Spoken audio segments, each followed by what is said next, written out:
네, 오늘 출애굽기 8장 1절에서 32절까지 말씀 살피겠습니다. 제목은 자기 백성을 구별하시다라는 제목을 갖고 하나님의 말씀을 나누겠습니다. 유전무죄, 무전유죄라는 말이 있습니다. 저희 나라에서 많이 사용되는 말인데 돈이 있으면 죄가 없고 돈이 없으면 죄가 있다라는 그런 뜻을 가지고 있습니다. 저희 대한민국이 민주공화국이라고 자부하지만 우리나라의 현실은 돈과 권력을 잡은 사람들이 가장 살기 좋은 나라가 되어버렸다라고 이렇게 풍자하는 말이라고 할 수 있는데요. 재벌 총수들이 여러 가지 죄를 짓고도 솜방망이 판결을 통해서 평등하지 않는 그런 처벌을 받게 됩니다. 그래서 법 앞에 평등하다는 그 법치주의의 원칙이 깨져버리는 게 현실이라는 것이죠. 그래서 이 정치에서도요, 재벌뿐만 아니라 여야 정치를 막론하고 이 정치인들이 정말 구린내 나는 그러한 죄들을 저지르고 나서도 특혜를 받고 풀려나고 보석금을 주어서 이제 감옥에 들어가지 않는 그런 모습들을 보면서 그들의 범죄를 감추고 묵인하며 국민들에게 뻔뻔하게 자신이 선량한 정치인인 것처럼 다시 사람들을 대표하며 나아가는 그 모습을 보면서 역시나 우리 한국 사회에서는 돈과 권력이 정말 이 세상을 다스리는 힘이 있고 능력이 있다라고 이렇게 생각하게 한다라는 것입니다. 그래서 우리 사회에서 우상이 된 것들 중에 가장 큰 게 뭐냐면 바로 돈과 권력이라는 거예요. 돈과 권력은요, 사람들의 숭배의 대상이 되어져 버렸다라는 것입니다. 근데 정말 이 세상의 것들이 정말 우리에게 모든 것을 안겨줄 수 있는 신이 될 수 있겠습니까? 정말 우리로 하여금 죽음에서 우리를 건져낼 수 있는 그 힘과 능력이 이 세상의 것들에 있겠습니까? 우리의 흘러가는 이 세월을 이 세상의 것들이 막을 수 있겠습니까? 우리 마음의 번민과 불안과 염려와 슬픔을 이 세상의 것들이 막을 수 있겠습니까? 그리고 이 세상의 것들이 우리의 미래를 결정할 수 있겠습니까? 사람의 마음도 살 수 없는 게 이 세상의 것들입니다. 그러니까 뭐예요? 우리가 그것들, 돈과 권력, 그리고 이 세상의 것들로 그것은 힘이 있고 그것이 능력이 있다 생각하지만 그것들은 결코 우리의 중요한 문제들을, 사실 모든 문제들을 해결할 수 있는 그런 능력이 없다라는 것입니다. 우리의 죽음의 문제, 내면의 문제, 그리고 미래의 불확실성, 사람의 관계의 문제, 이 세상의 것들로 결코 해결할 수 없다라는 것이죠. 인간에게 필수적인 이런 문제들을 결코 해결할 수 없다라는 것입니다. 왜냐하면 그 모든 게 뭐예요? 사람들이 우상신으로 섬기는 것들은 다 하나님이 만드신 피조물이라는 것입니다. 능력은 있어 보이지만 그 물질은 그냥 물질일 뿐인 거예요. 그리고 그 지위는 그 지위일 뿐인 것이고, 그리고 사람은 그 사람일 뿐인 것입니다. 어떤 의지해야 될 대상이 아니라는 거예요. 그게 능력이 있어 보이는 건 왜 능력이 있어 보이는 거예요? 하나님의 허용하심 가운데 그런 능력이 나타나는 것처럼 보이는 것이지, 그 뒤에서 모든 것을 다스리고 통치하시는 분은 누구다? 바로 하나님이시다라는 것입니다. 그러니까 결국에는 이 세상의 어떤 것으로도 우리의 만족을 줄 수 없다라는 것이고, 우리의 생명을 구원할 수 없다라는 거예요. 우리에게 가장 복된 삶을 줄 수 있는 유일한 신이 그럼 누구시겠습니까? 바로 여호와 하나님이라는 거예요. 그래서 기독교는요, 유일신을 믿어요. 신은 한 분밖에 없다라는 거예요. 이 세상에 신은 한 분밖에 없다라는 것입니다. 다른 다신교를 섬기는 종교와는 완전히 질적으로 다른 거예요. 그래서 이 세상에 보이는 게 전부가 아니라는 것입니다. 모든 것 뒤에서는요, 하나님께서 유일한 존재로서 그것을 운행하시고 다스리시고 통치하시는 은혜가 있다라는 거예요. 우리가 신자로서 이것을 분명히 해야 된다라는 것입니다. 하나님은요, 출애굽기 10가지 재앙을 통해서 이 세상의 우상신을 완전히 짓밟아버리고 그들의 무능함을 드러냈습니다. 그리고 참 신이 누구냐? 여호와 하나님만이 참 신이라는 사실을 분명히 알려주셨다는 거예요. 지난주 본문에서는요, 애굽 사람들이 우상으로 섬겼던 나일강, 그 나일강의 신인 하피신을 완전히 짓밟아 버리며 나일강의 물을 피로 만들면서 그들이 숭배했던 생명의 근원을 완전히 파괴시켜 버렸습니다. 무력화시켜 버렸습니다. 하나님은 그것을 통해서 너희들이 섬기는 그 하피신은 가짜 신이라고 얘기해 주고 있는 거예요. 너희들이 섬길 만한 그런 존재가 아니라고 말해주고 있는 것입니다. 그리고 오늘 본문에 나오는 두 번째, 세 번째, 네 번째 재앙도요. 어떤 내용이냐면 개구리 재앙, 이재앙, 파리 재앙입니다.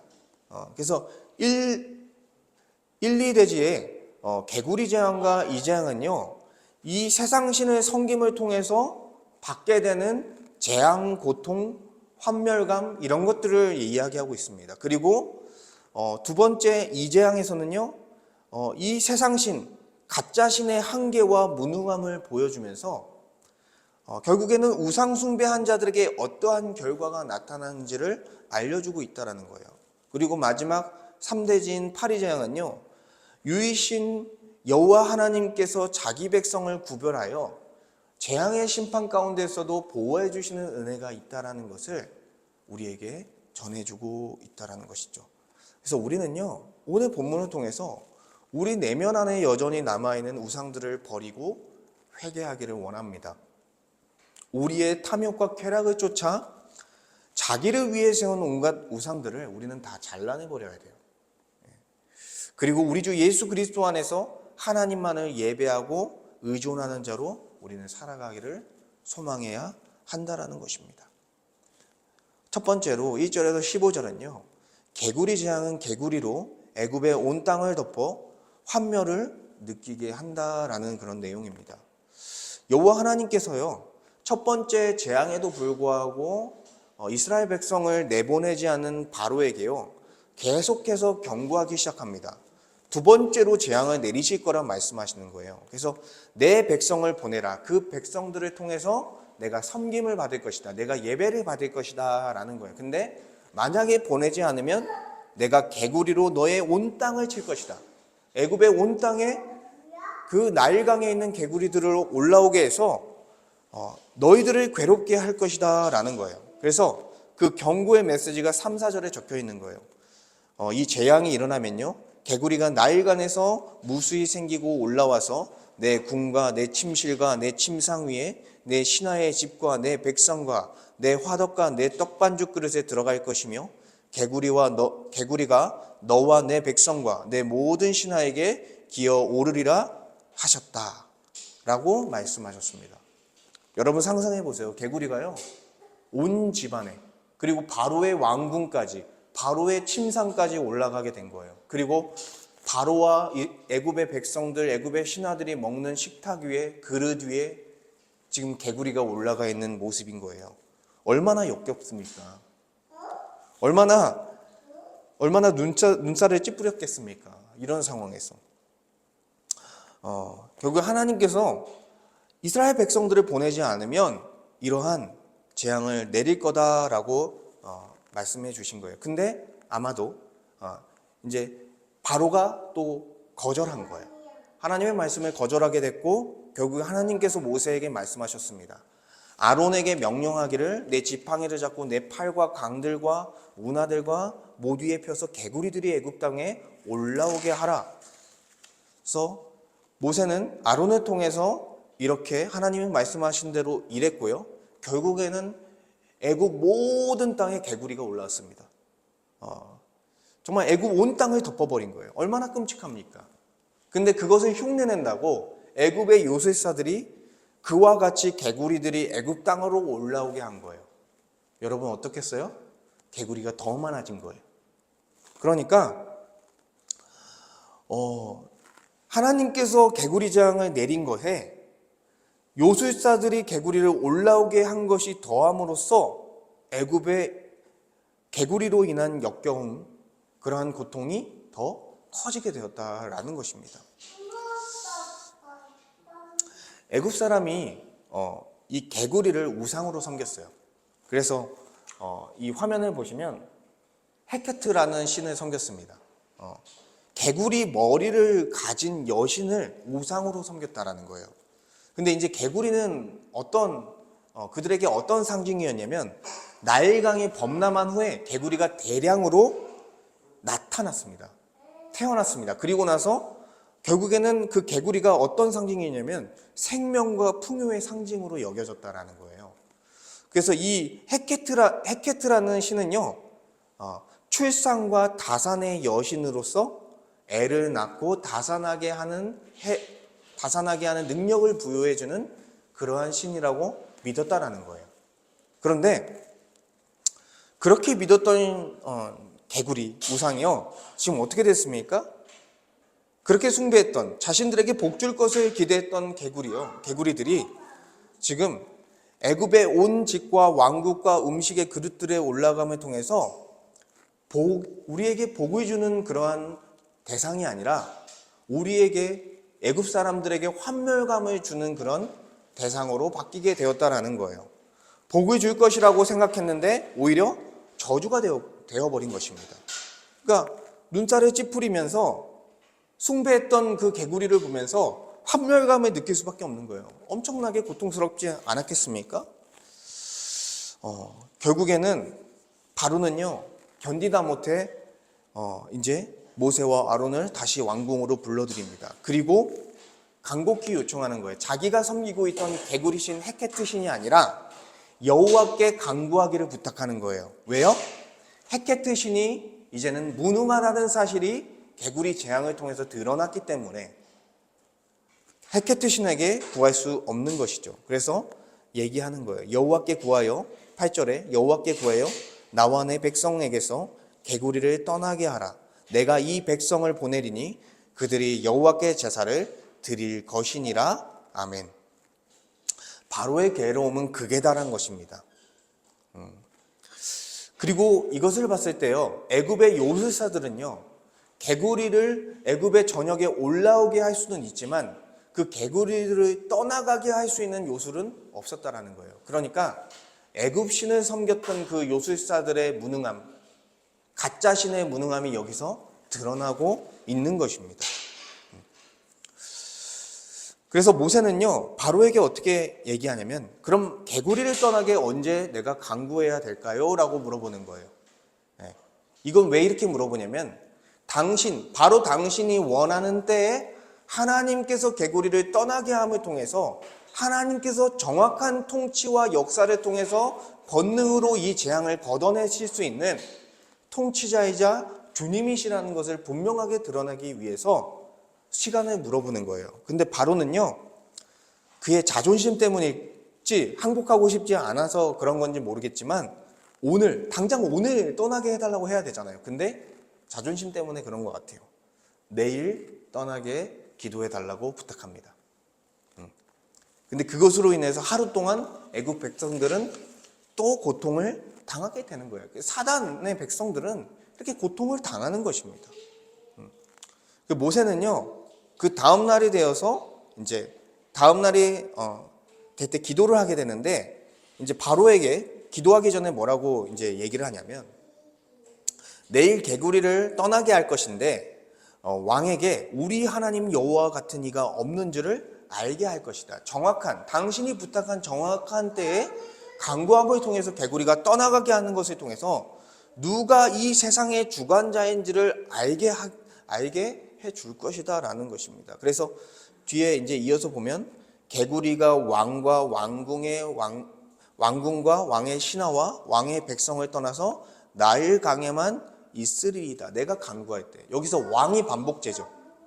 왕이 많이 반복돼요. 근데 진정한 왕이 누구인지를 알려줄 것이라는 그 내용을 이야기하기 위해서 반복적인 표현을 쓴 거예요. 당신이 왕이 아니라 진정한 왕은 여호와 하나님이라는 것을 내가 보여주겠습니다 라는 것이죠.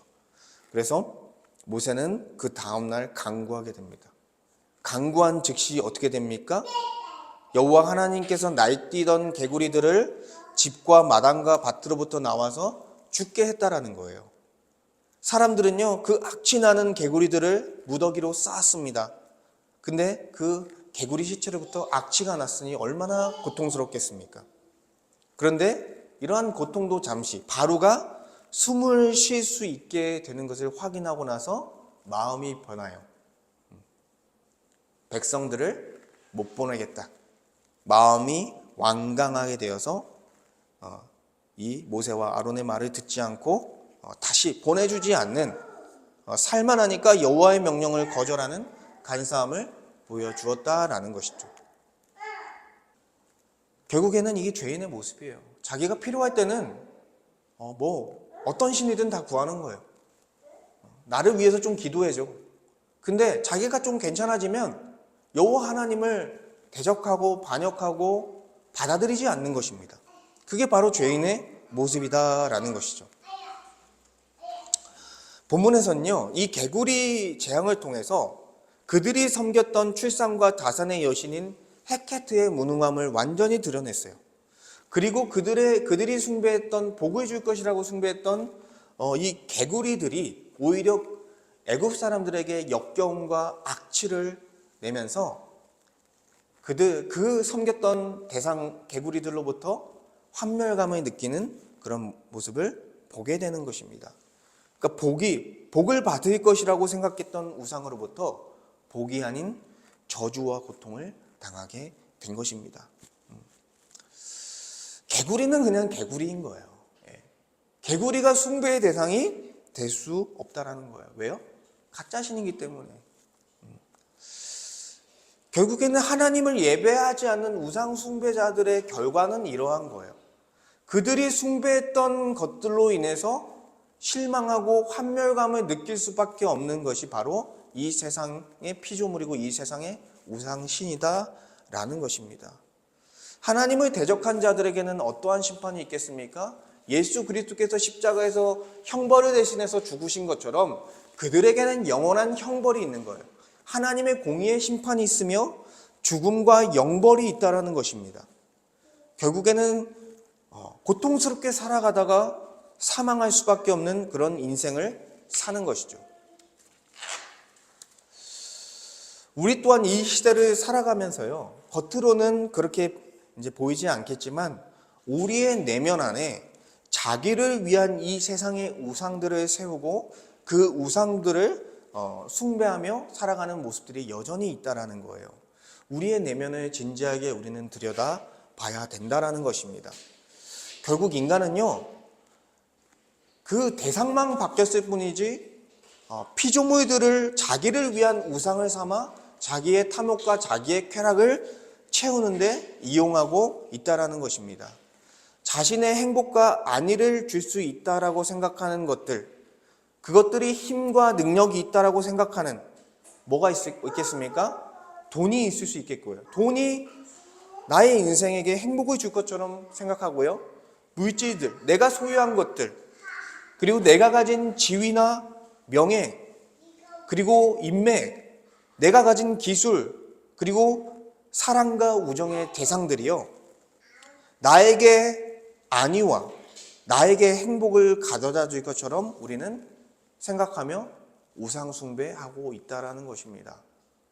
우리가 그때처럼 우상신을, 그 신을 그려서 그 신들을 섬기고 예배했던 모습은 아닐지라도 여전히 우리의 내면에서 그러한 우상 숭배의 모습이 일어나고 있다라는 것이죠. 근데 여러분, 그 피조물들은요, 어떤 물건이 되었던, 어떤 돈이 되었던, 어떤 지위가 되었던, 어떤 사람이 되었던, 뭐예요? 다 하나님이 만드신 피조물일 뿐인 거예요. 그러니까 그것들은 우리의 신이 될 수 없다라는 것입니다. 그냥 하나님의 도구예요. 하나님의 허용하심 가운데 어떠한 힘과 능력이 그것들로부터 보여지는 것이지, 그 어떤 사람이나 어떤 물질들이 능력과 힘을 가진 것이 아니라는 것입니다. 우리는요, 우리가 붙들고 있던 썩어질 이 우상들을요, 제거해야 돼요. 우리는 환멸감을 느껴야 돼요. 아, 그게 정말 나에게 복을 줄 수 없구나. 안식을 줄 수 없구나. 그것을 우리는 인정해야 됩니다. 우리는 환멸감을 느끼면서 결국 어떻게 합니까? 그리스도께 갈 수 있는 거예요. 돈은 그냥 돈인 거예요. 소유물은 그냥 소유물인 거예요. 지위는 지위이고 사람은 그냥 사람인 것입니다. 그러니까 우리의 의지할 대상이 아니라는 사실을 우리는 이 개구리 재앙을 통해서 우리는 분명히 알아야 된다는 것이죠. 두 번째로 16절에서 19절은 요술사들은 이 재앙을 흉내내지 못하며 하나님의 권능을 인정했다라는 내용이 바로 이 두 번째 내용입니다. 이 세 번째, 이 재앙은요, 이가 된 흙이 이 티끌이 이가 된 재앙은요, 바로에게 어떤 경고도 없이 이루어집니다. 완악하게 하나님을 거절했던 바로에게 어떠한 경고도 없이 이루어집니다. 그래서 여호와 하나님께서 모세에게 말씀하시기를 16절에 아론에게 명령하기를 내 지팡이를 들어 땅에 티끌을 치라. 그것이 애굽 땅에서 이가 되리라. 땅의 티끌들이 이가 될 것이다. 그리고 그 이들이 어떻게 해야 될 것이다? 사람과 가축들에게 기어 올라서 사람과 가축들의 삐를 빨아먹으며 그들을 괴롭게 할 것이다 라는 거예요. 물론 저는 이를 많이 경험해 보진 않았지만 그 이가 얼마나 수많은 이가 사람들을 간질간질하게 하고 물며 괴롭히는 것이 얼마나 괴로운 일입니까? 결국에는 이 재앙을 통해서 지금 온 애굽 사람들이 이가 기어올라, 가축들도 이가 기어올라 아주 큰 고통을 당하게 되었다라는 거예요. 근데 이 재앙과 연결된 신이 있어요. 그 신은 누구냐면 바로 게브라는 신입니다. 게브라는 신. 이 게브는요, 대지의 신이에요. 땅의 신이에요. 근데 땅의 신이기 때문에 게브를 섬김을 통해서 어떤 것을 받을 수 있다라고 생각했냐면 애굽의 비옥함과 생명력을 받을 수 있다라고 생각했던 거예요. 그런데 이 티끌이 어떻게 됐습니까? 우리에게 이로움을 줬던 그 티끌이요, 그 흙들이 이가 되어서 인간에게 해로움을 주는 것으로 바뀌어 버렸다는 거예요. 그러니까 그들이 숭배하던 계부도요, 완전히 하나님께서 이 재앙을 통해서 무능하게 만듦을 통해서 그 계부신도 사람이 만든 가짜 신이라는 것을 분명하게 증명한 것입니다. 여러분, 흙은 그저 흙일 뿐입니다.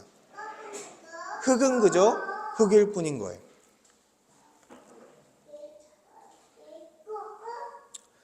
그리고요, 여기서는요, 애굽의 요술사들이요, 이가 티끌을 쳐서 이가 생기게 하려 했지만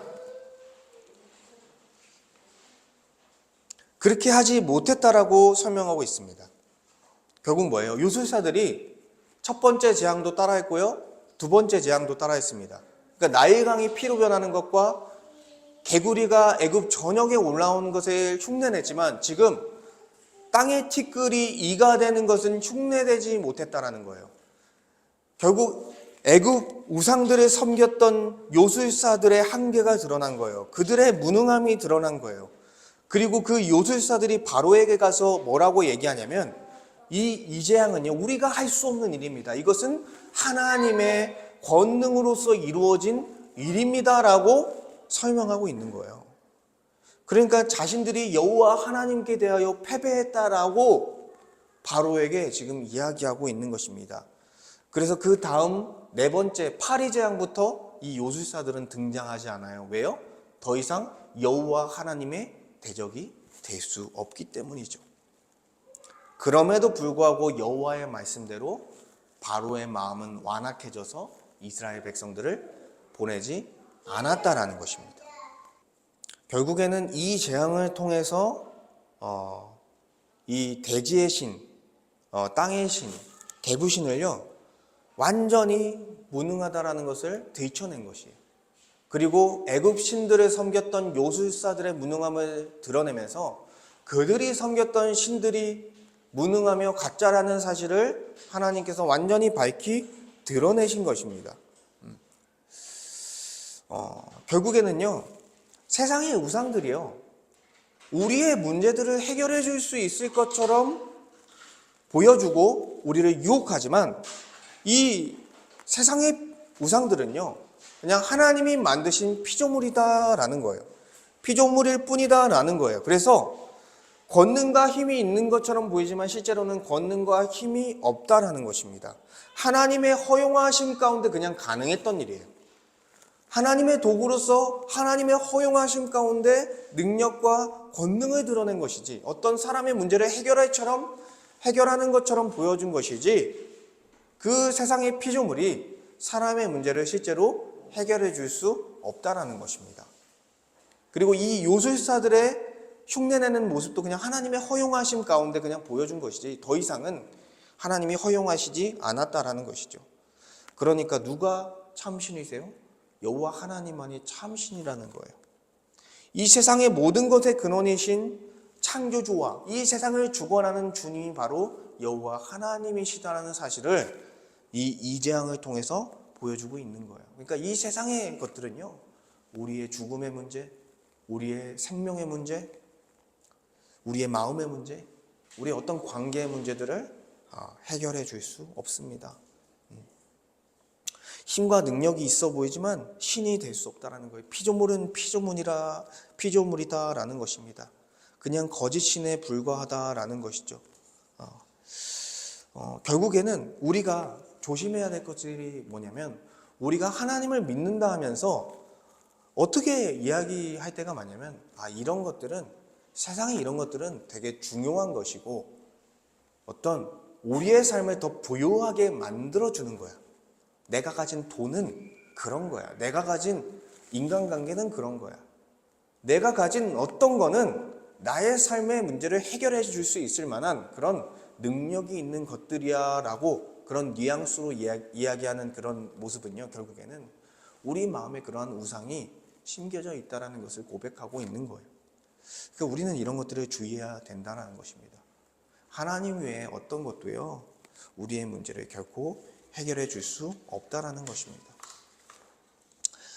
마지막 세 번째, 20절에서 32절은요, 파리재앙 가운데서도 하나님의 구별된 백성을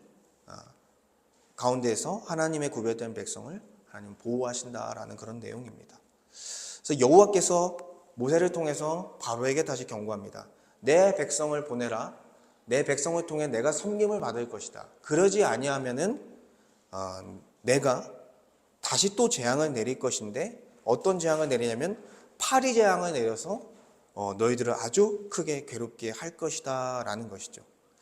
근데 이제 바로를 어디서 만나게 될 거냐라고 얘기하냐면, 바로 아침에 물가에서 바로를 만나게 될 것이다 라고 얘기합니다. 이건 어떤 말이냐면, 바로가 여전히 하나님을 대적하면서 나일강의 신을 섬기고 있는, 그의 신이었던 나일강의 신을 섬기고 있는 그런 모습인 거예요.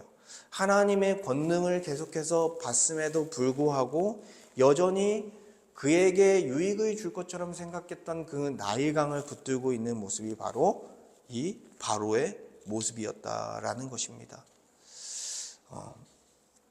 끝까지 하나님 앞에 무릎 꿇지 않고 자기를 위해 세운 우상들을 끊임없이 붙들고 있는 죄인의 모습이라는 것입니다. 그래서 하나님은요, 이 모세를 통해, 아론을 통해 이제 이 재앙을 내릴 거다 말씀하신 것이죠. 재앙을 내리는 날에 여호와께서 또 어떤 말씀을 하시냐면, 22절에 자기 백성인 이스라엘 백성들을 그들이 거주하는 고센 땅에 구별하여 그곳에는 파리가 없게 할 것이다 라고 말씀하셨어요. 앞에 나왔던 나일강이 피가 되는 그 재앙과 그리고 개구리 재앙과 그리고 이 재앙은요, 함께 겪었어요. 아마도 이스라엘 백성들에게 경각심을 주기 위해서 너희들도 하나님께 반역하고 하나님의 백성으로 살아가지 아니하면 이러한 심판을 당하게 될 것이라는 경고를 받았을 거예요. 근데 이제 네 번째 재앙, 파리 재앙부터는 이스라엘 백성들을 구별하여 보호하시기 시작합니다. 너희는 나의 백성이다라는 거예요. 너희들은 나의 백성이다라고 설명하고 있는 것입니다. 그래서 하나님께서 자기 백성과 바로의 백성들을 그 사이를 구별하여 자기 백성을 보호함을 통해서 애굽에 임한 진정한 왕이 누구인지를 표징으로서 보여줄 거다라고 설명하고 있는 거예요. 그리고 하나님께서 모세를 통해 파리장을 내리십니다. 보내주지 않았기 때문에 또 바로의 군과 그의 신하와 집과 애굽의 온 땅에 정말 파리떼가 나타나서 그들을 괴롭히기 시작했습니다. 땅은 황폐해졌습니다. 이 파리재앙은요, 또 이 애굽 사람들이 숭배했던 신과 연결되어 있습니다. 바로 케프리라는 신이에요. 인간의 몸을 가졌지만 새똥구리의 형상을 하고 있는, 웃기지 않습니까? 근데 이 새똥구리를 믿은 거예요. 새똥구리의 형상을 가지고 있는 이 권충의 신은 창조와 부활의 신이었어요. 근데 이 파리재앙은 어떤 재앙을 가져왔냐면 그들이 가지고 있는 질서를 혼란스럽게 하고 더럽히는 역할을 했습니다. 그러니까 결국에는 이 케풀이라는 신이 창조를 통해서 애굽 사람들에게 부여한 그 질서들이 무너지고 파괴되는 것을 설명하는 게 바로 파리재앙인 거예요. 그러니까 그들이 세웠던 법과 그들이 세웠던 문화와 그들이 세웠던 삶의 양식들이 이 파리재앙을 통해서 완전히 파괴된 것, 완전히 황폐하게 된 것을 설명하고 있는 것입니다. 그러니까 너희들이 섬기던 이 케프리도 참신이 아니다, 가짜 신이다. 완전히 하나님께서 산산조각 내버린 것입니다. 그리고 하나님께서 자기 백성을 구별했는데 바로는 자기 백성을 어떻게 했습니까? 바로의 밑에 있는 애굽 백성들은 다 파리장을 맞이하게 됐습니다. 이것은 뭘 의미하냐면 그들이 섬기던 또 한 신과 연결되는 거예요. 우아티트라는 신이 있는데 이 우아티트는 머리에 코브라, 머리를 하고 있는 그런 신이에요. 그래서 이 신이 가지고 있는 그들이 믿었던 그 신이 주는 복이 뭐였냐면 애굽 사람들을 보호해주고 치유해주고 또 이 바로의 왕권의 정당성을 인정해주는 그런 여신이었다라는 거예요. 근데 어떻게 됐습니까? 애굽 사람들이 보호를 받았습니까? 보호를 받지 못했습니다. 그리고 바로가 그들의 왕이라는 사실도 그들의 왕이라는 정당성도 위협을 받게 한 거예요. 왜요? 그 아래에 있는 백성들이 다 보호를 받지 못했기 때문입니다. 그러니까 하나님은 보호의 신인 우아티트를 완전히 무너뜨리면서 결국 하나님만이 자기 백성을 보호할 수 있는 여호와 하나님이라는 사실을 알려준 거예요.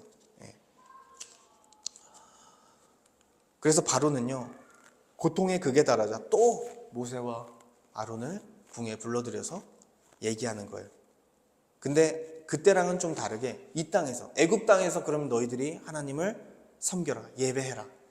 근데 모세가 거절합니다. 우리가 만약에 이 애굽 땅에서 하나님을 예배할 때 애굽 사람들이 우리를 싫어하여 우리를 돌로 칠 것이다. 우리는 하나님께서 3장에서 명령하신 것처럼 사흘길을 가서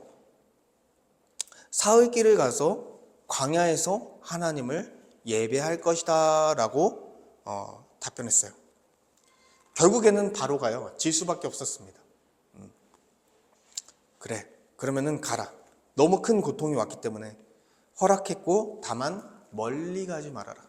다시 돌아오란 말이에요. 이것을 보면서 여기서 어떤 고백이 있냐면 이 파리재앙을 멈추게 해달라는 그 간구 속에 나를 위해 간구해달라고 설명합니다. 나를 위해. 무슨 말이에요? 자기 중심적인 그런 모습이 있는 거예요. 자기 중심적인 그 모습을 갖고 있는 거예요. 자신을 위해 간구해달라는 거예요. 자신의 유익과 안전을 위해서 간구해달라고 요청하고 있는 것입니다. 그러니까 기준이 누구예요? 하나님이 아니라 자신이에요. 자신을 기준으로 해서 요청하고 기도하고 그런 모습이 누구의 모습이에요? 죄인들의 모습인 거예요. 자기 기준으로 복을 구하고 자기 기준으로 잘되게 해달라는 그런 모습들이 죄인들의 모습이다라는 것이죠. 모세는요, 바로의 말에 따라서 이제 내일 내가 간구할 것이다. 여호와께 간구할 것이고, 이제 그 간구를 통해서 떠나게 될 것이다. 그러니 다시 거짓을 행하지 말아달라. 우리를 보내달라라고 얘기한 것입니다. 근데 어떻게 됐습니까? 파리떼가 다 떠났습니다. 모세가 기도하자 파리떼가 다 떠났는데 다시 바로의 마음이 완악하게 돼서 이스라엘 백성들을 보내지 않았다. 그러니까 여호와를 예배하지 못하게 하고 있는 거예요. 하나님은요, 파리 재앙을 통해서 이스라엘 백성들, 자기 백성들을 구별하여 보호하신다는 사실을 보여준 거예요. 우리도요, 하나님께서 십자가 죽음을 통해서 우리를 대신해서 형벌을 대신 받으심을 통해서 우리가 그것으로 인해서 죄사함 받고 우리가 구원을 얻을 수 있는 은혜를 입게 되었다는 거예요. 우리도 사망 아래서 죽을 수밖에 없었는데 그 사망 아래서 자유함을 얻게 되는, 구원을 얻게 되는 은혜를 받아서 영원한 심판과 영벌에 처하지 않을 수 있는 은혜를 받게 됐다. 그러니까 구별된 하나님의 백성들이 돼서 우리가 은혜를 받게 된 거예요. 근데 예수를 믿지 않는 사람들은 어떻게 됩니까? 파리 재앙이 이들에게 떨어진 것처럼 하나님은 냉철하게 영원한 심판, 영벌을 행하실 거다라는 것이죠. 그래서 우리는 우리를 유일하게 보호해 주실 수 있는, 우리를 유일하게 구원해 주실 수 있는 분이 누구신지를 우리는 분명히 해야 되는 거예요. 누구십니까? 바로 여호와 하나님이신 거죠. 우리 주 예수 그리스도신 거죠. 삼위 하나님께서 우리를 구원하시기 위해서 구원을 계획하시고 구원 역사를 그리스도를 통해서 성취하시고 예수를 믿는 자마다 성령을 보내주심을 통해서 우리가 구원을 받을 수 있는 은혜를 베풀어 주셨다라는 거예요. 그러니까 우리는 감사할 수밖에 없는 거죠. 하나님께서 하나님의 심판이, 하나님의 공의의 심판이 모든 사람들, 모든 죄인들에게 있는 것인데 우리를 그 가운데 우리를 구별하셔서 우리를 구원해 주셨구나. 그러면서 우리가 누리는 복들이 뭐예요? 구원 안에서 복을 누립니다. 그리고 교회로 살아가면서 복을 누립니다. 마음의 평강과 기쁨을 누리면서 우리는 복을 누리는 거예요. 그리고 죽음 앞에 담대할 수 있는 복을 누리는 거예요. 그리고 이 세상에 연연하지 않을 수 있는 복을 누리는 거예요. 그리고 모든 사람을 의지의 대상이 아닌 사랑의 대상으로 볼 수 있는 복을 누리는 것입니다. 그리고 마지막으로 장차 완성될 하나님 나라를 받을 수 있는, 그 천국을 받을 수 있는 복을 누리는 거예요. 그렇기 때문에 우리는 감사할 수밖에 없는 것이죠. 우리를 구별하여 우리를 구원해 주셨기 때문에. 말씀을 좀 정리하면 하나님은 어떠한 심판을 보여주셨습니까? 개구리 재앙, 이재앙, 파리 재앙, 이것들을 통해서 하나님 앞에 너희들이 섬기는 거짓 신들은 그냥 가짜다, 그냥 피조물이다, 이렇게 하나님께서 알려주고 있는 거예요. 너희들이 섬길 신은 여호와 하나님밖에 없다라는 사실을 분명하게 알려주고 있는 것입니다.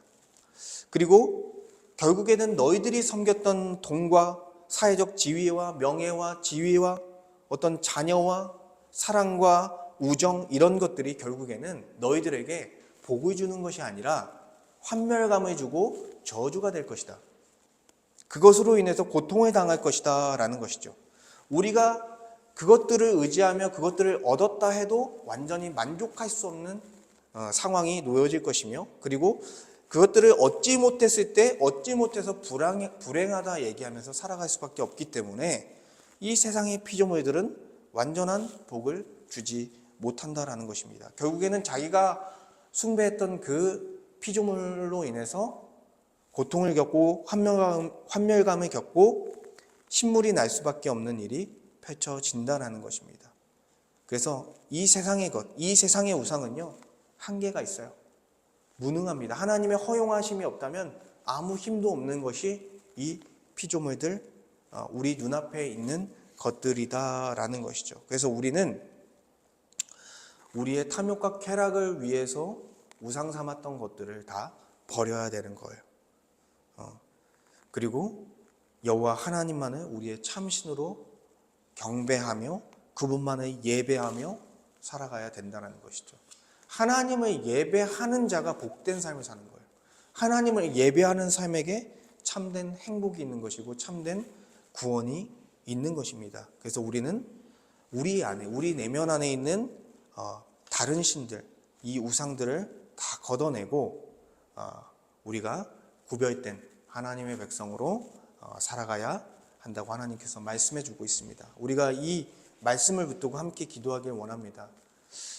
하나님께서 우리를 구별하여 하나님의 백성으로 삼았는데 여전히 이 세상의 것들을 바라보며 이 세상의 돈과 이 세상의 지위와 이 세상의 자녀들과 또한 이 세상의 어떠한 것들을 붙들고 그것이 우리의 우상이 되어져서 그것으로 인해서 기뻐하고 그것으로 인해서 슬퍼하며 정말 온전한 복을 누리지 못하고 불완전한 삶을 살아가는 우리의 모습이 있습니다.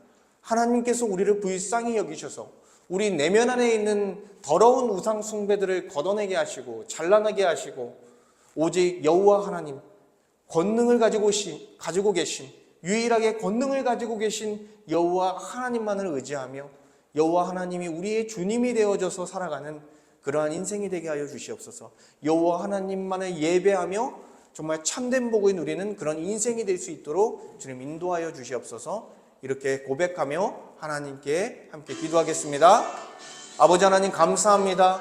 하나님의 말씀을 통해서 정말 우리가 하나님의 구별된 거룩한 백성들이 되었음에도 불구하고 여전히 이 세상에 눈에 보이는 것들을 숭배하며 정말 그것들이 우리에게 행복을 가져다 줄 것처럼 우리에게 복을 줄 것처럼 생각하며 그것들을 의지하는 우리의 어리석음이 있습니다.